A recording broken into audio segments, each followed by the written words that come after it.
Hello and welcome to this Farm Advisory Service webinar. My name's Alec Perry and tonight I'm joined by Drew Gordon, our guest speaker. We're going to be discussing slurry management and application. I'm joined by James Orr and Seamus Murphy of SAC Consulting, who will be assisting tonight. James will be fielding questions and Seamus will be in the background making sure everything runs smoothly. Okay. So, for tonight, we aim to finish at around about 9 o'clock with a 9 o'clock close. We're going to be discussing the transition from splash plates to the alternatives, and Drew will be covering the Sustainable Agricultural Capital Grant. We were planning on having Brian Paxton with us tonight, but unfortunately, due to technical issues, he will not be able to contribute. However, I believe he's in the crowd, so thanks for your efforts, Brian. Before I pass over to Drew, we know that that obviously slurry and the emissions that come from slurry contribute to climate change. We know that ammonia in particular is a potent emission, and in the fight against climate change and as we move into the green recovery, I think it's important that we pick easy victories and easy fights to have, and if we can, as some research suggests, cut emissions by as much as 80% using things like dribble bars, trailing shoes and injector systems, then we absolutely should give that a go.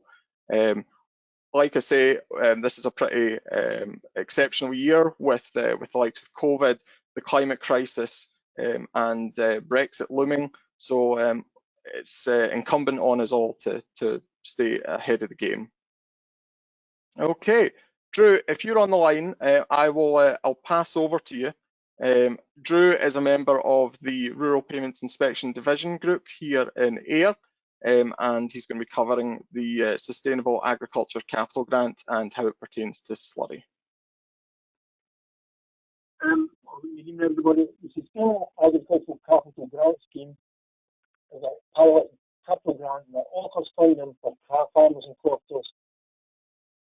One thing to excuse me, I'm getting double here because it's picking up on my laptop as well.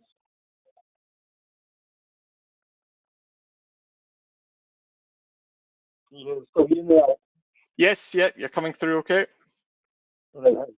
So I'll start again. The Sustainable Agricultural Capital Grant Scheme is a pilot capital grant that offers funding for farmers and croppers to purchase specific items of agricultural equipment to support them in the delivery of direct greenhouse gas reductions in Scottish farms and crops, which in turn will help Scotland to deliver on its highly ambitious statutory climate change target, as well in the majority of cases delivering improvement in air and water quality and animal welfare.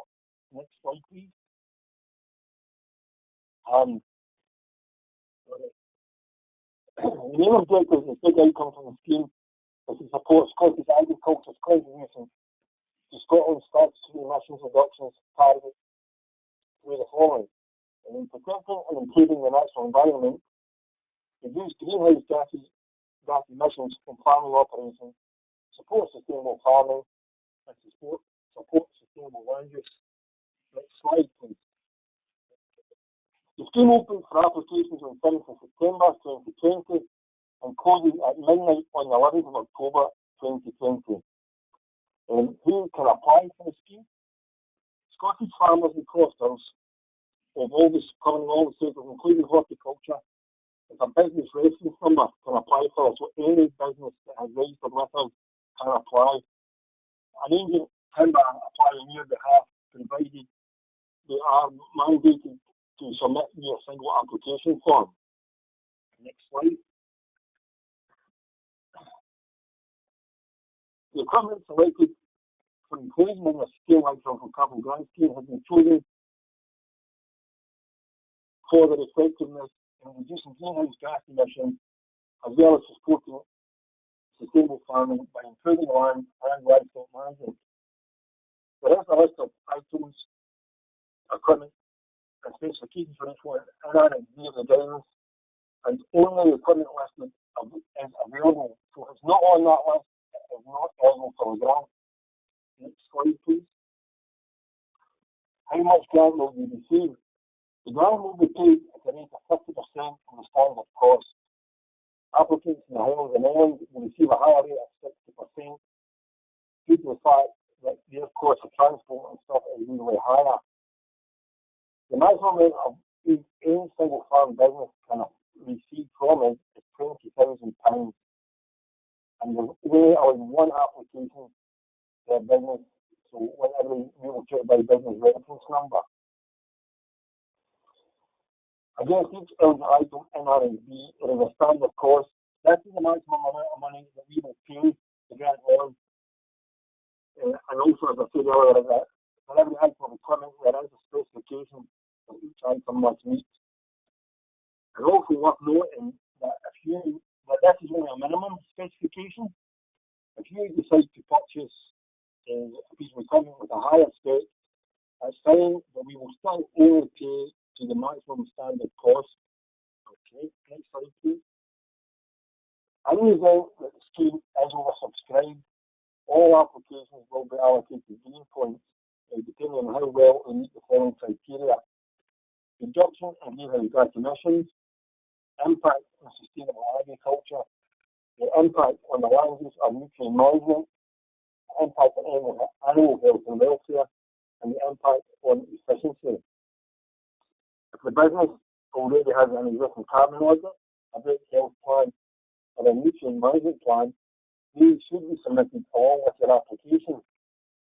Applications that have one or more of these will receive extra green points, provided that the items applied for are referred to in any of those plans in the documentation you submit.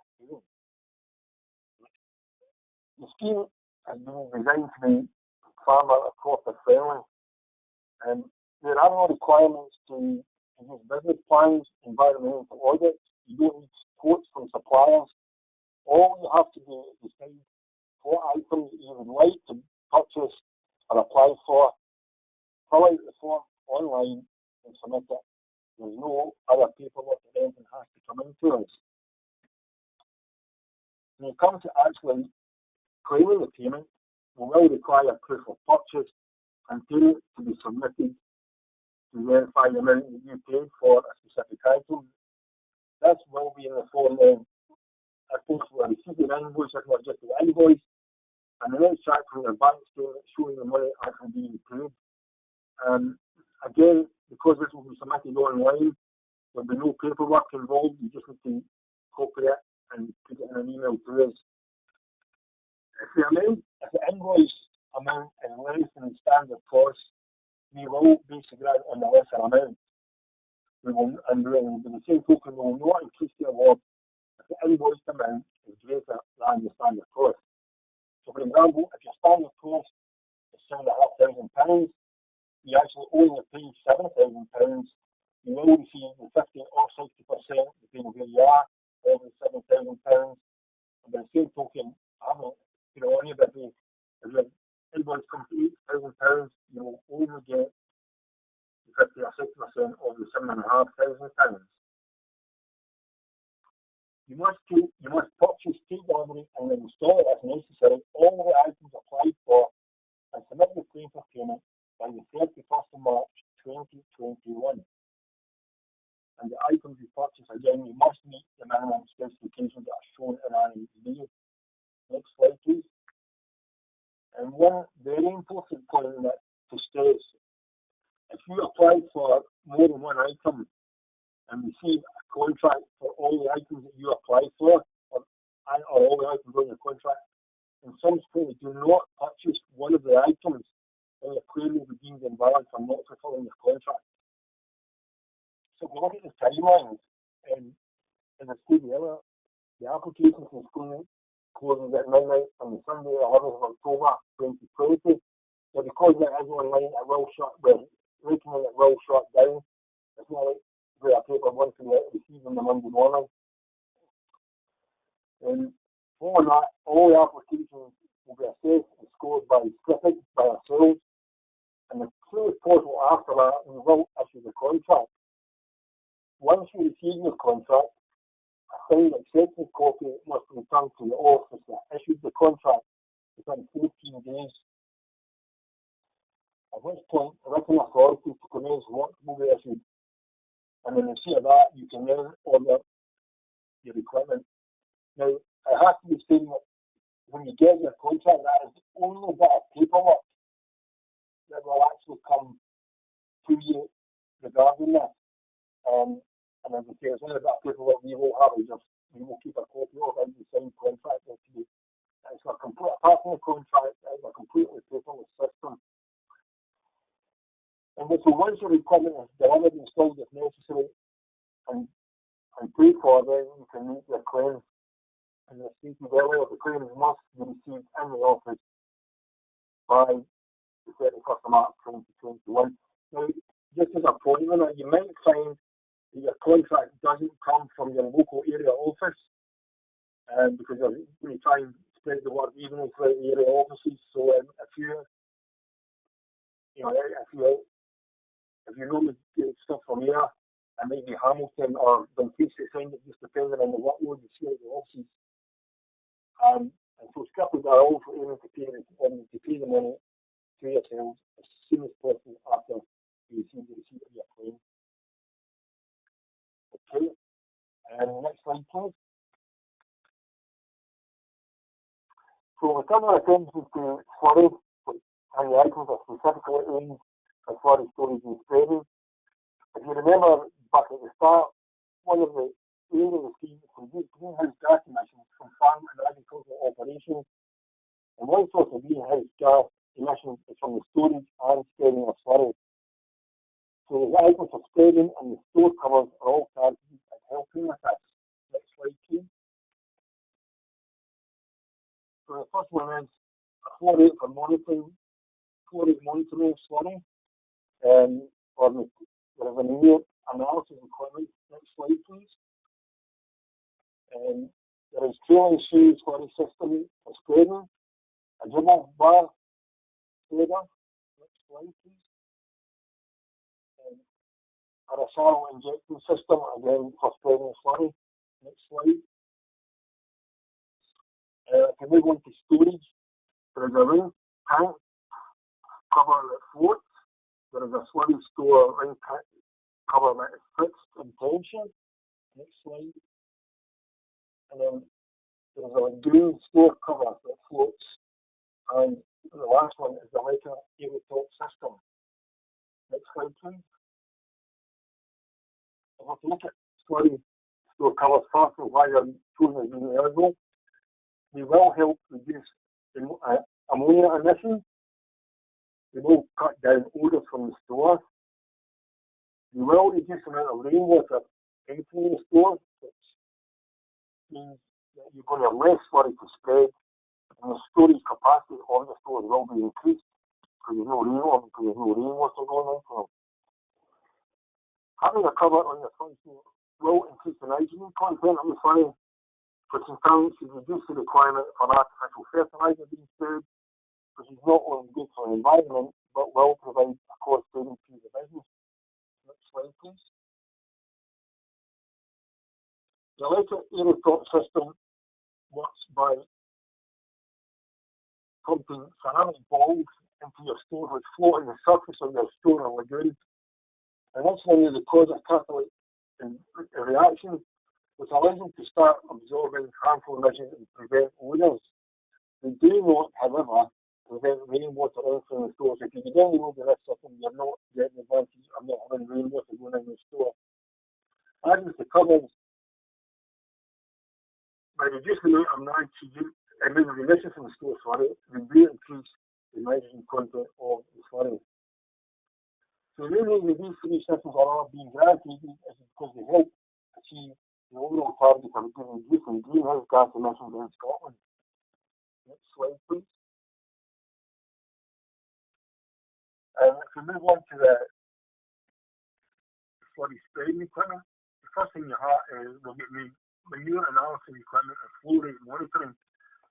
By doing on-farm analysis of your own slurry, you will get an analysis of not only the amount of nitrogen in the slurry, but the potash and phosphate as well.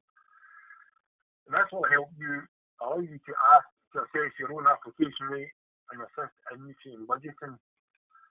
By having a flow rate meter, you'll determine how much slurry you're actually applying, and the spectre should be capable of recording the information from the link to the GPS machine to aid in that recording, and it should also control the rate of spread of the slurry to keep it constant. Next slide, please. So why are we choosing to aid the tail and shoe double bars and injectors to spread the slurry? When slurry is spread by a tanker or umbilical system via a splash plate, up to 50% of the nitrogen can be lost to the atmosphere. As we all know, it can result in some pretty awful odours, which if you find the edge of towns or villages, it doesn't always be down terribly well with their neighbours. By using iron double bar or tail and shear, you're pushing the slurry onto the ground, so less of the nitrogen is lost to the atmosphere. The tail and shear places the slurry on the soil without coating the leaves or the grass, so stock are able to breathe it far sooner after application. Both these things also allow for a greater degree of accuracy in the spreading rate, and there's less loss even in windy conditions. Next slide, please. The injector system works by placing the slurry into the top inches of the soil beside the grass roots, which means far less than the nitrogen is lost to the atmosphere and is more readily available to the plant. Again, stock are able to graze the land far sooner after the application. All stable options give a more accurate application of slurry, and as you said, they do prevent the loss of nitrogen to the atmosphere.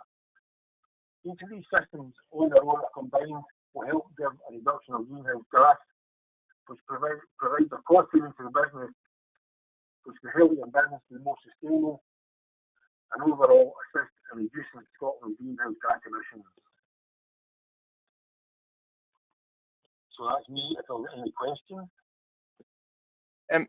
Drew, can I kick off with a couple of questions for you, if that's all right? Sure. Drew, one of the notes that Brian had with regards to the options that were available, he was of the opinion that separators are really crucial for slurry management on farms, particularly in the southwest. Was separators something that was considered as an option, or could that be something that the department look at in the future? I'm not really sure about whether it was considered or not. It's certainly something that we can feed back that in future, as I said, it's only a pilot scheme. So if we have a similar scheme, once we actually and have our own schemes, if we have a similar scheme, it's certainly something we can put forward as a suggestion that be considered as being available. And were you to go ahead with an application, like you say that the deadline is the 11th of October, would that prevent you from putting in a future application for one of these capital grants, if indeed there were another capital grant available? I have no idea on that, so for that one, Alec. This is, as I said, as a pilot, I would very much doubt going forward that what you get out of this would vary from applying to any future similar schemes. I know in this scheme, in previous schemes, like AICs and rural priorities, there was, if you got like a slurry store under rural priorities, you weren't eligible for a slurry store under AICs, but they haven't done that this time. So if you got in, like some of the GPS equipment that's on offer was available under land management contracts in days gone by, and what they're saying is no, even if you got the same item out of that, you're still eligible to get it again under this scheme. So it's just that's something that will have to be considered going forward. Yeah. James, are you there? Are you able to take a couple of questions? Yep. So we've got one question in, which is if you could give us a bit more detail on what is acceptable for a nutrient management plan in support of the grant application. So just what is acceptable and what it needs to be like. Well, these are supposed to be drawn up by someone who's not connected to the farm. We've done like through yourself, the college. They should be based on soil analysis. Where it says what exactly is needed and what to be able to grow the crop that you're going to be putting in.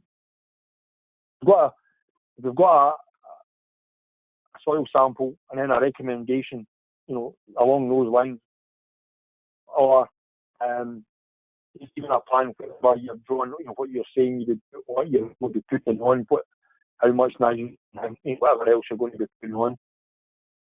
It's supposed to be drawn up from someone outside of the farm business. Right. So just to clarify that, if say that if SEC had done a soil sample for a client, and then off the back of that we'd sent them an email or a letter recommending putting on a certain amount of lime or a certain amount of fertilizer, would that be eligible? Yes. Mm-hmm. Yes. I think basically that is more or less what they are looking for. Right. Right. So on the second question, can using a dribble bar lead to rotting out the grass if the slurry is quite thick? That would have been a question to ask Brian if he's been here.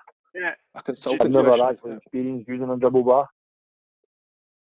Do you know? How do you go out? So speaking to Brian this morning, that was one of the issues that he raised. It is a potential issue depending on the consistency of your slurry, and I think that's where the conversation about separators came in.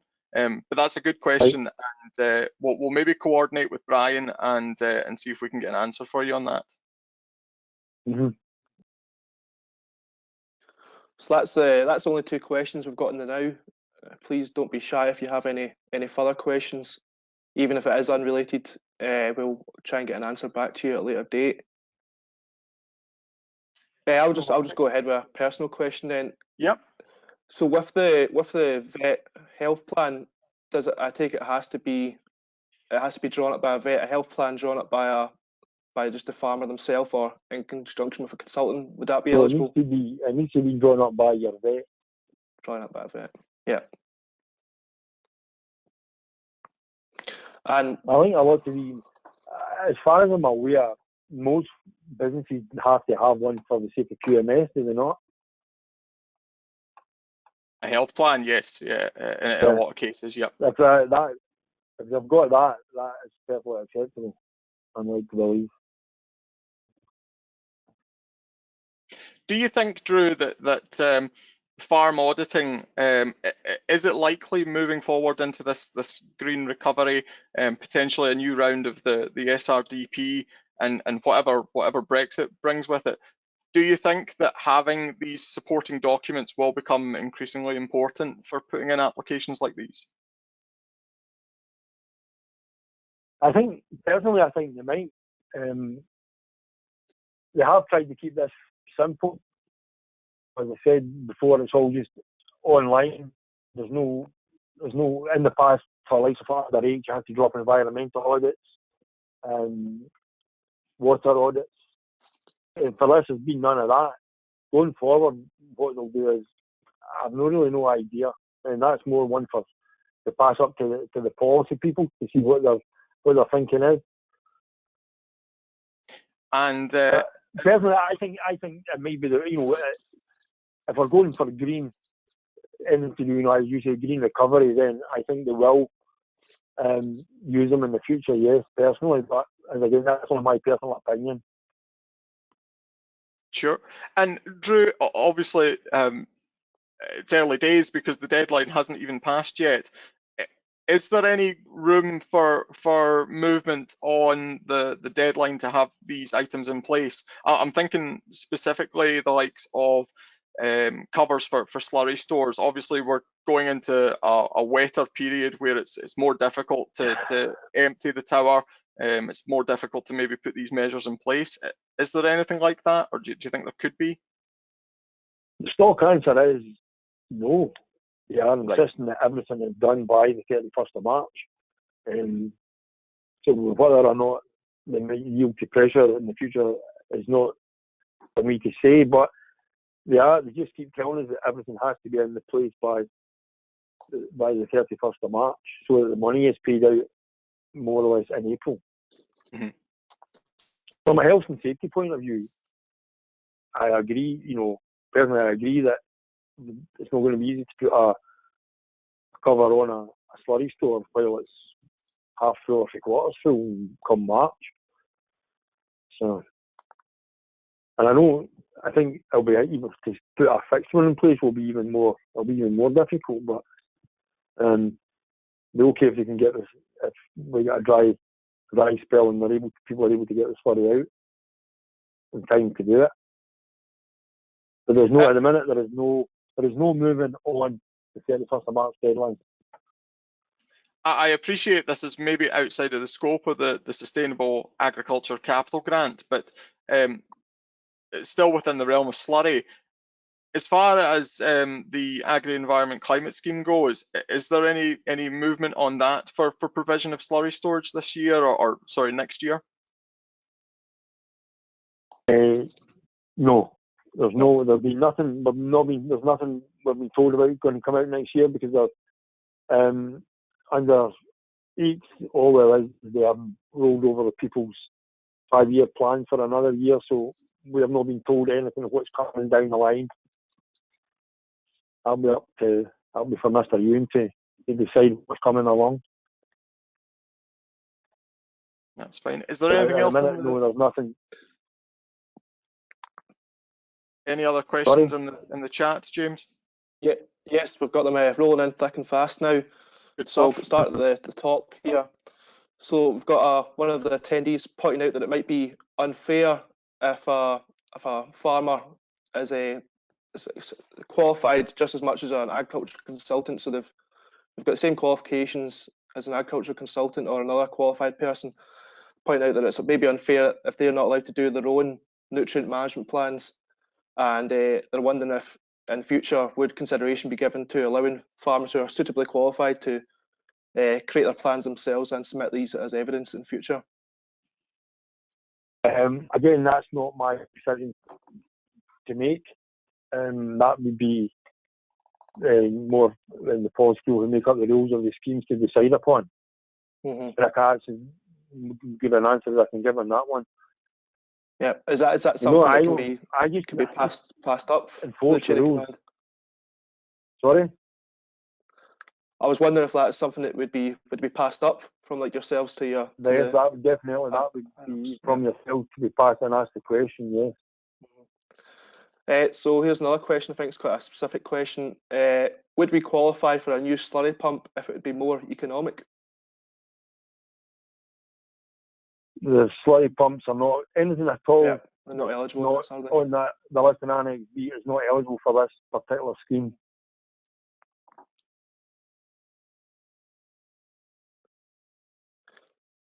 So we've got I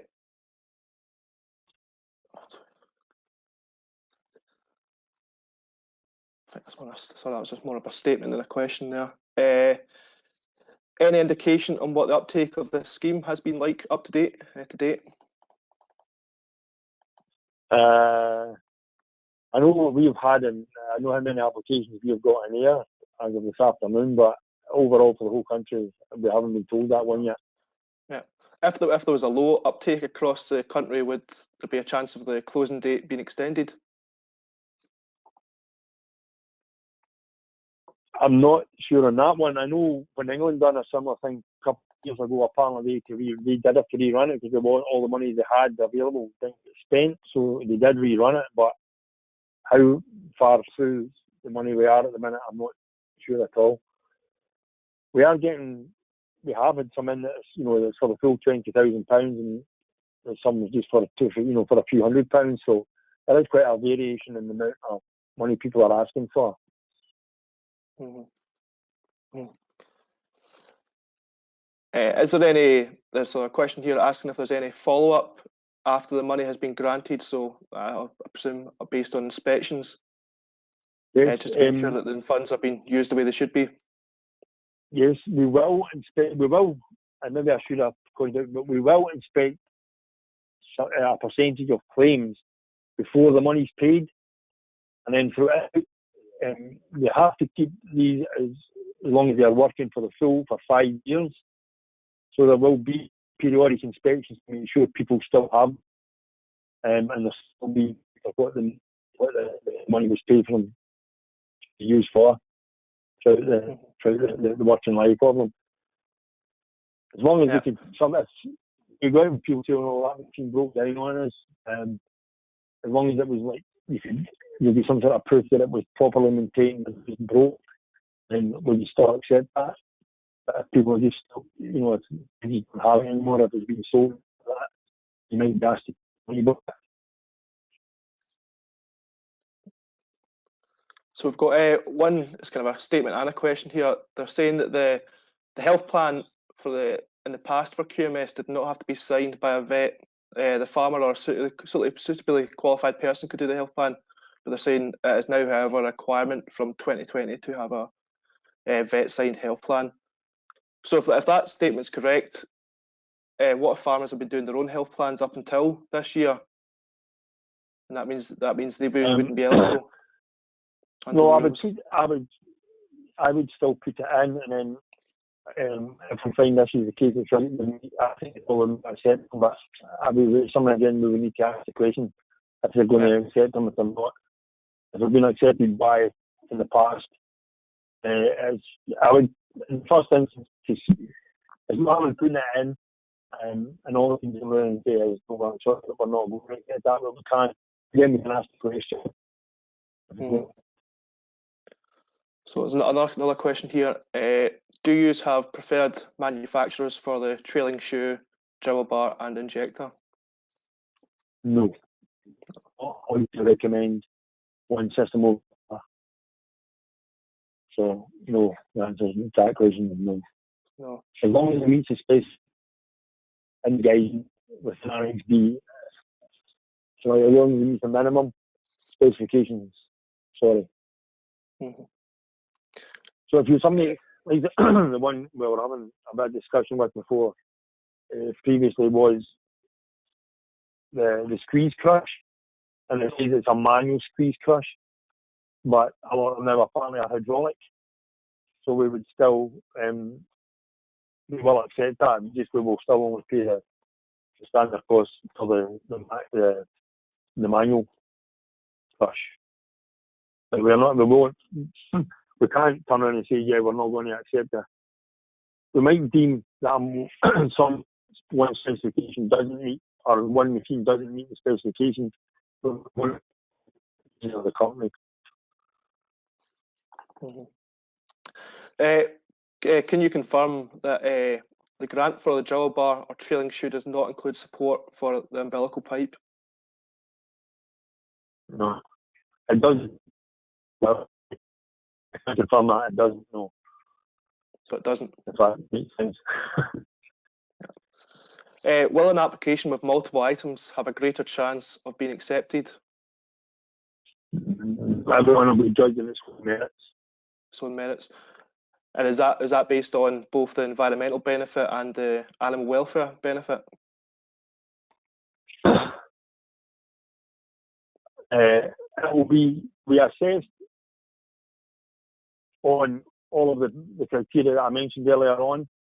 If you say, for example, if you apply for 5 items, you might turn around and think, well, that one there is not going to, we're not going to get enough benefit out of the one, and we will take one out and still give you the 4. If that's any help. But they'll all be assessed, each one will be assessed in its own merit. And just because if you've asked for more money than somebody else, you won't get the money, or vice versa. Can I just ask a quick follow-up question there, Drew? So, will each advisor assessing each claim have the discretion of what is accepted, or is there a prevailing guidance that everybody adheres to? There is being guidance drawn up on a standard that we will have to assess these 2 years.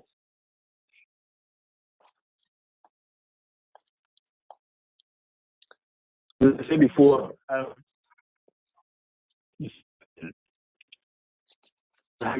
the variation of the work. If one office gets more than another, they're all moving further, obviously, because it's a tight deadline to get it turned down about it. We have to all have a set of standards that we're going to work to. Drew, are you able to just improve the audio, your signal a wee bit again? You just dropped out there a wee bit. Any better? Yep, that's better. Maybe just my phone's maybe just need to send me right back. Okay. Yeah, well, that's us. Any more That's us questions? out of questions just now. One personal question I've got, Drew, is with relation to the carbon audits.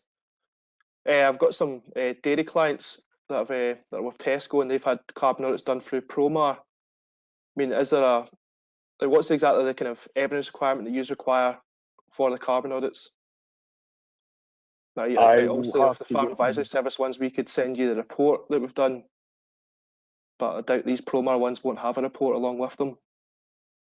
Right. I will get back. If you put that one in a question, we'll get back to what the standard on. We're expecting the standard of these to be, James. Right. Thank you. Okay. It's not something we're so busy trying just now. We're just trying to get all the applications in. We haven't actually time to start reading through any of these yet to see what is in there. But we can ask the question. The answer will be available if you just need to ask the question. Going forward, Drew, do you mind? I'm going to jump in and ask a question as well. Going forward, or even in relation to the current grant, was there ever a discussion about including group applications or shared applications? And do you think that will be something that you guys look at going forward? The answer to both those is I've absolutely no idea. They are, it's just there's no sharing. There's not supposed to be any sharing of machinery. Like one business is not supposed to be able to buy it on behalf of 2 or 3 businesses that are going to share it. Yeah. It's supposed to be for use on your farm. So whether they looked at that when they were drawing this up, I've absolutely no idea. I'm just thinking in terms of I appreciate it's a 50 and sometimes a 60% grant, and that's a great level of support, but there will still be items that are quite expensive for a single applicant that maybe could be shared out among businesses. Yeah, I appreciate that, but as I said before, what the plans are going forward, I've got absolutely no idea. We just need to maybe wait and see what does come out. As we go forward into a whole new era out of Europe. I think this is only a pilot scheme to see if this will work. For going forward to see if it does have the effect that they want it to have. So it's just a case of wait and see, I'm afraid, Alan. Any other questions, James? There's no further question. Hold on, no, they're coming in now. How do we know how strong the environmental benefit is of each item on the list? How do we know? Yep. Or how does the farmer know? The wording is how do we know, but I presume it's directed at yourselves. How do we know? At this stage in time, I don't know we haven't been given the guidance on how we are going to assess these yet. So we're just going to have to wait and see.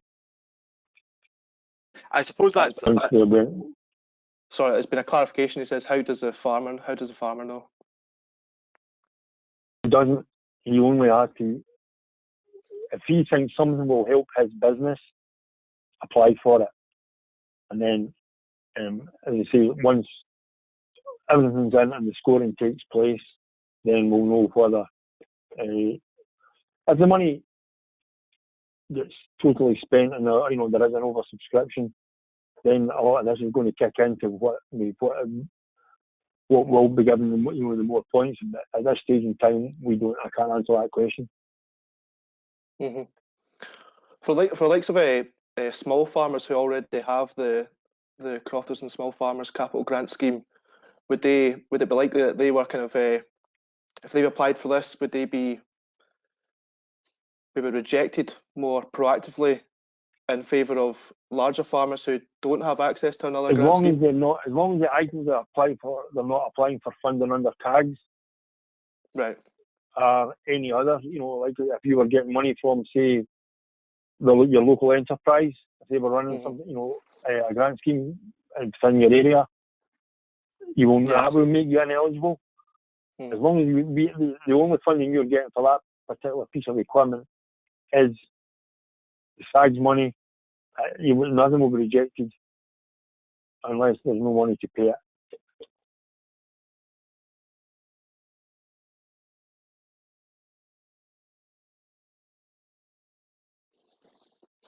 Any other questions, James? No questions as such. A couple of statements. I could read them out if you want. I suppose I've got an additional question. Obviously, umbilical cords got a shout out a little bit earlier on. Is that something that that Scottish Government may consider funding in the future? We know it's increasingly popular, particularly in the southwest, the use of umbilical cords, and obviously the length is a big factor there, and how you pay for that length. But do you have any thoughts on that, Drew? Sorry, I missed the first part of that question, Alex. What was it you said at the very start? Is it likely, or have there been discussions about increasing, allowing funding for umbilical cords in some kind of future scheme? Was it ever in discussion for inclusion into this round of funding? Again, it's something I've absolutely no idea about. What was and wasn't discussed of putting in this. It was not, this was sprung upon us that this was happening, and 2 or 3 weeks later it was launched. So it was kept fairly under wraps until it was launched, even from ourselves. In terms of what they're considering for the future, I'm afraid I have absolutely no idea. In terms of the supporting documents, Drew, we know that carbon audits, nutrient budgets, and vet and med plans are up for consideration.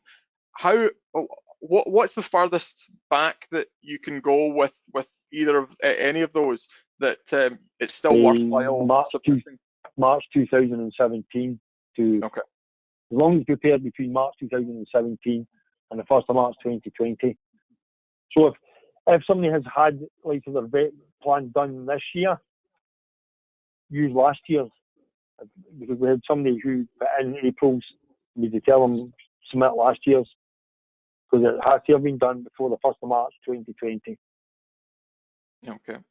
I know that maybe sounds a bit backward, but that's what we've been told, that if it's after the 1st of March, use the last year's date on it. I appreciate for some people that'll be frustrating, but you do have to put a time scale on things, so yeah, that's fine. Any other questions, James? No further questions. No further questions. Okay, well, thanks very much, Drew. I'm just going to move the PowerPoint on a little bit. I've got a couple of things to cover before we finish. James, will you let me know if there are any additional questions come in, and we'll just take the chance to answer them. No worries. Okay, so the Farming and Water Scotland initiative is also something that's worth mentioning tonight, particularly as we discuss slurry and the capital investment to get around it. Obviously, diffuse pollution and point source pollution of watercourses is a really critical issue within Scotland. Something that is of particular interest to the dairy sector, but is by no means isolated to them.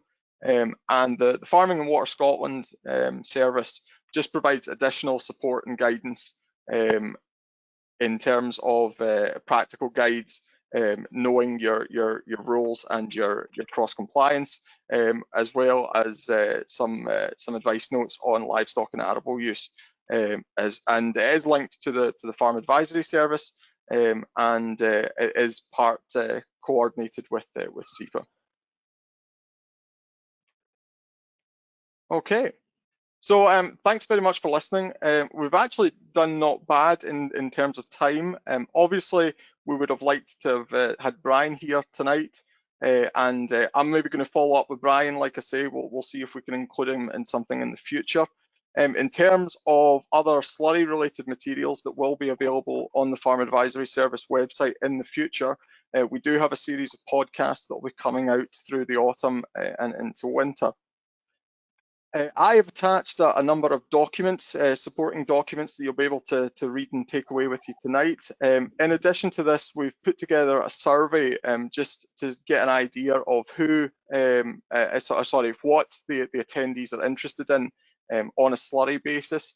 You will get an invitation to complete that survey attached in an email at the end of this event. And please give us your feedback. Obviously, we can't have an in-person meeting, but evaluation forms are still available and will be sent out to you in the coming days. So your feedback is really important, particularly if we want to keep the Farm Advisory Service going. All right. So once again, Drew, I'll say thank you very much for being here tonight. James, are there any last questions before we come to a close? There's no further questions. Hold on. Oh, I just popped in. Oh, one just under the wire. Good. Yep. So it's about the podcast. It's going to be released on Tuesday. Yes. Yep. How to put a roof on your slurry store, and I believe that will be produced by Seamus Donnelly and his guest speakers. So we'll keep an eye out for that.